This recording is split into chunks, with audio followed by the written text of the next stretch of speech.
Okay fine. So আমরা এবার কন্ট্রোলারে চলে যাব এবং কন্ট্রোলারে গিয়ে প্রথমে কন্ট্যাক্ট ক্রিয়েশনের কাজটা করে ফেলি। কন্ট্যাক্ট ক্রিয়েশন করার জন্য আমাদের কি দরকার, আমরা কিন্তু কন্ট্যাক্ট ক্রিয়েশনের কাজ এর আগেও করেছি। আমাদের এই যে কন্ট্যাক্ট মডিউলটা দরকার, মানে মডিউল না মডেলটা দরকার, এবং তার মাধ্যমে যে সেভ, নতুন করে একটা ইনস্ট্যান্স তৈরি করে সেটাকে সেভ করা, এরকম একটা কাজ দরকার, তাই না? আমরা নতুন ডেটা ক্রিয়েট করতে জানি এবং কন্ট্রোলারের ভেতরে আমাদের কন্ট্যাক্ট ক্রিয়েট করার অপশনস বা ফাংশনটা রয়েছে। তাহলে এই ফাইলটাতে প্রথমে আমাদের কন্ট্যাক্ট মডেলটাকে ইম্পোর্ট করে নিতে হবে। Const contact is equal two require, কোথায় আছে এটা? কন্ট্যাক্ট মডেলের ভেতরে আছে। তো রিলেটিভ প্যাথটা আমি দিয়ে দিলাম কন্ট্যাক্ট মডেলের ভেতর থেকে, সে কন্ট্যাক্টটাকে ইম্পোর্ট করে নিয়ে আসলো। এখন আমরা এক্সপেক্ট করছি যে বডি পার্চারের মাধ্যমে কি হবে, আমরা কিছু ডেটা রিকোয়েস্টের সাথে পাবো এবং হচ্ছে সেগুলোকে আমরা এক্সট্র্যাক্ট করব রিকোয়েস্ট ডট বডি থেকে। তাহলে আমরা কি কি ডেটা পাবো? Let something is equal to request dot body. এখান থেকে আমরা পাবো হচ্ছে নেম, আমরা পাবো হচ্ছে ফোন, আর আমরা পাবো হচ্ছে ইমেল। এই তিনটা ডেটা আমরা পাবো। আমরা ভেবে নিচ্ছি আমাদের ইউজার খুবই ভালো ভদ্র মানুষ, সে কোনো ইরোর করতে পারে না, সে আমরা যেরকম চাচ্ছি সেই রকমই ইনপুট দিবে। পরবর্তীতে আমরা ভ্যালিডেশন নিয়ে কাজ করব। ওকে, ইউজার সবসময় সঠিক ডেটা দেয় না, ইউজার কি কি ভুল ডেটা দিতে পারে সেটা চিন্তা করাটাও একটা ক্রিয়েটিভ কাজ। তো এবং এর পেছনে অনেক সময় আমাদের ব্যয় করতে হয় ভ্যালিডেশনের পেছনে, তো সেটা আমরা পরবর্তীতে দেখবো। আপাতত আমরা ধরে নিচ্ছি আমাদের ইউজার্সরা খুবই ভদ্র মানুষ, তারা ভুল করতেই পারে না। এখন এই যে তিনটা ডেটা আছে, এই তিনটা ডেটা দিয়ে আমরা কি করব, আমরা হচ্ছে নতুন একটা কন্ট্যাক্ট অবজেক্ট তৈরি করব। Let contact is equal to new contact. আমরা মনে আছে বলেছিলাম যে একটা কন্ট্যাক্ট তৈরি করার সময় কি কি ডেটা আমরা প্রোভাইড করব? Name required, email required, phone required, তিনটাই রিকোয়ার্ড। তার মানে নেম, ইমেল, ফোন তিনটাই আমি প্রোভাইড করব। ওকে, তাহলে আমি এখানে অবজেক্ট আকারে বললাম নেম, যেহেতু কি ভ্যালু সেম তাহলে আমি নেম লিখলেই হবে, নেম ক্লোন দিয়ে নেম, ইমেইল ক্লোন দিয়ে ফোন, আর আমার দরকার নাই। এই তিনটাই আমাদের ভ্যালু, তাই তো, যেটা ডেটাবেজে স্টোর হবে।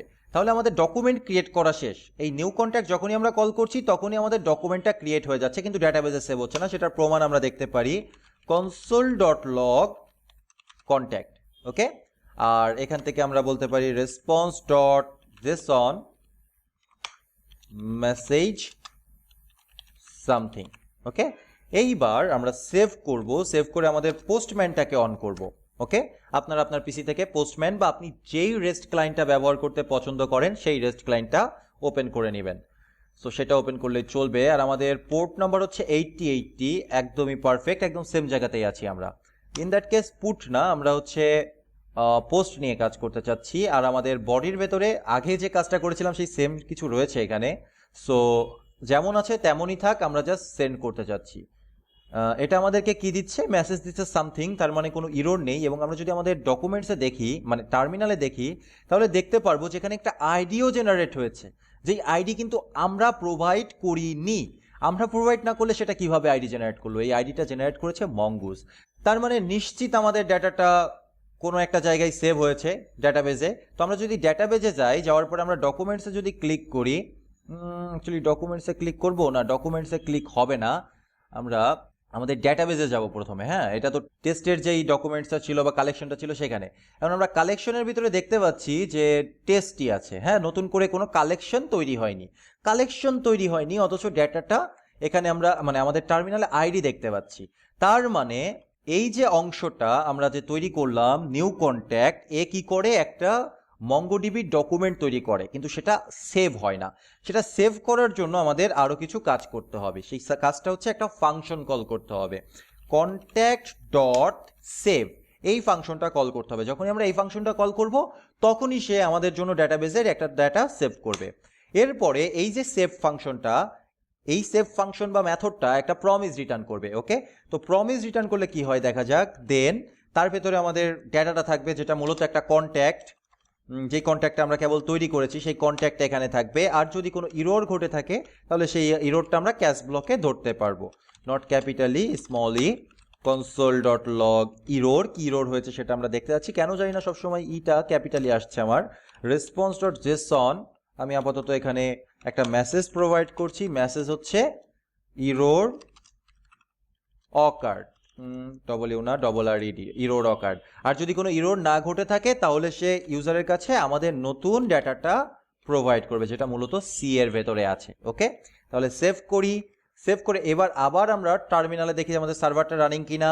এবার আমরা পোস্টম্যানে চলে যাই, যাওয়ার পরে এই সেম ডেটা, ওকে, সেম ডেটা নিয়ে আমরা সেন্ড বাটনে ক্লিক করি। ক্লিক করার পরে আমরা দেখতে পাচ্ছি আমাদের আইডি এসছে, সব কিছু ঠিকঠাকভাবে এসছে। টার্মিনালে কোনো ইরোর আছে কিনা দেখছি, ইরোর থাকলে তো এই পেজটা আসতো না, সো ইরোর নেই।